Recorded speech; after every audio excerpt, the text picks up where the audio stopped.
अक्सर सोचते हो दुश्मन बाहर है तुम्हारे, मगर सच्चाई इसकी जस्ट उलट है। दुश्मन कोई बाहर का नहीं,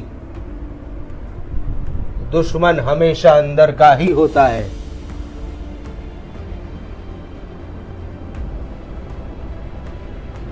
ओवर थिंकिंग, खुद का दिमाग, खुद का दुश्मन।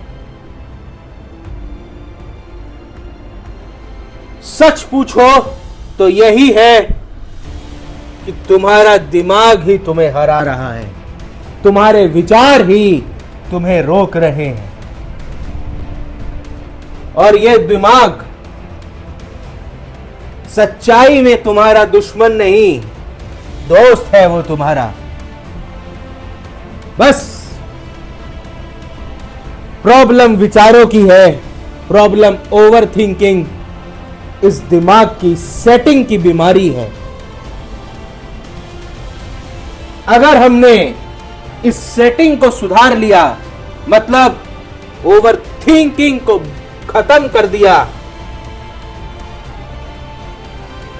तो आप अपने जीवन के हर एक पड़ाव में, हर एक ऐसे सिचुएशन में जहां बिल्कुल हार सामने खड़ी हो, वहां से भी एक छलांग में जीत को पा सकते हो।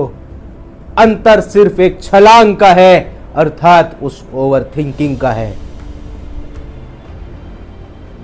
जब भी तुम कोई भी काम करने का सोचते हो, तो यह मस्तिष्क की शक्ति है कि ये अनेक तरह के विचार हमारे दिमाग में, हमारे मन में लेकर आता है।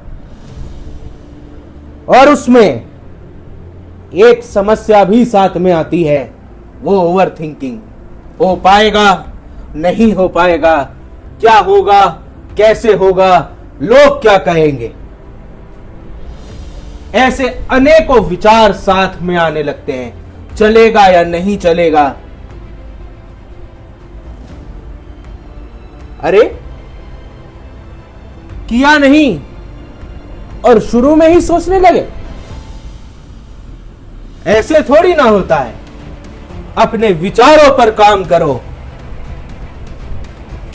जब भी मन में ख्याल आए, जब भी मन ये सोचे चलेगा या नहीं चलेगा, होगा या नहीं होगा, तो समझ लो उसको कहना है, अरे क्यों नहीं चलेगा, क्यों नहीं होगा, होकर ही रहेगा।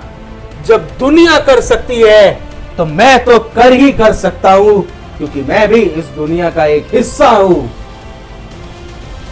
अगर हमने इस ओवर थिंकिंग को, अपने विचारों को सही तरह से मोड़कर बस एक दिशा दे दी, तो आप अपने जीवन की किसी भी बड़ी से बड़ी चुनौती को एक खिलौने की तरह, सिर्फ एक खिलौने की तरह आराम से पार कर सकते हो। जैसे एक नन्हा बच्चा चलना जब सीखता है तो 100 बार नीचे गिरता है। उसके मन में एक ख्याल आता है कि रेंग करके चलना सीखो। जब वो धीरे धीरे रेंग कर चलने लगता है तो उसके मन में फिर ख्याल आता है कि वो खड़ा होकर धीरे धीरे हाथों का सहारा लेकर चलना सीखता है, पैरों के साथ साथ। फिर उसके मन में शक्ति आती है तो पैरों के भरोसे भी चलने लगता है। वो क्या करता है, वो सिर्फ अपने उस मन को अपने माता पिता के सहयोग से जीत लेता है और उन विचारों को हरा देता है कि मैं चल पाऊंगा या नहीं, और चल करके चलना सीख जाता है। जैसे उदाहरण के तौर पर अगर हम थॉमस एल्वा एडिसन की बात करें, जिन्होंने बल्ब का आविष्कार किया, 1000 बार में 999 बार वो फेल हुए। क्या उनको ओवर थिंकिंग नहीं हो पाई? उनको भी ओवर थिंकिंग हुई, मगर उन्होंने इस ओवर थिंकिंग के विचारों को ही बस अपनी विचारधारा बदल दी कि क्यों नहीं हो पाएगा, अरे 999 बार नहीं हुआ, एक बार और करता हूं। और बस वही एक कारण है कि आज हमारे चारों ओर दिए और मोमबत्ती से अलग टंगस्टन, एलईडी, ये सब लाइट्स हैं। अरुणिमा सिन्हा जी, इनसे बड़ा उदाहरण तो संसार के लिए शायद ही क्या हो। ट्रेन एक्सीडेंट में दोनों पैर कट गए। डॉक्टर, दुनिया ये कहने लगी कि चलोगी कैसे। उन्होंने कहा, ये कटे हुए पैर, ये दुनिया मुझे रोकने का प्रयास कर सकती है, लेकिन मेरे साहस और मेरे प्रयास करने की शक्ति को नहीं रोक सकती।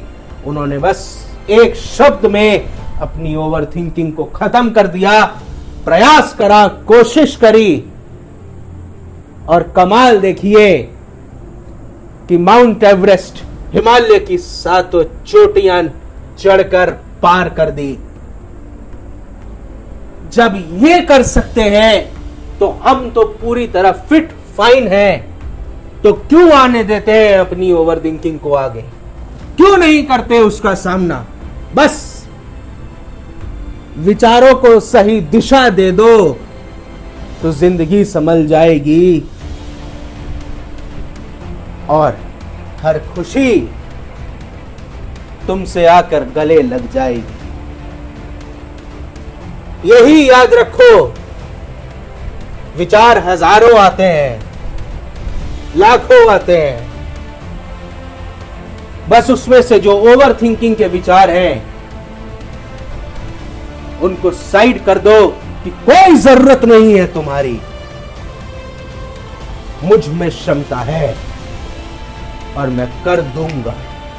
जिस दिन इस विचार के साथ और ओवर थिंकिंग की कष्ट को, उन विचारों को साइड में रखना सीख गए, समझ लो हर लक्ष्य को पाना सीख गए, हर लक्ष्य को पाना सीख गए, हर लक्ष्य को पाना सीख गए।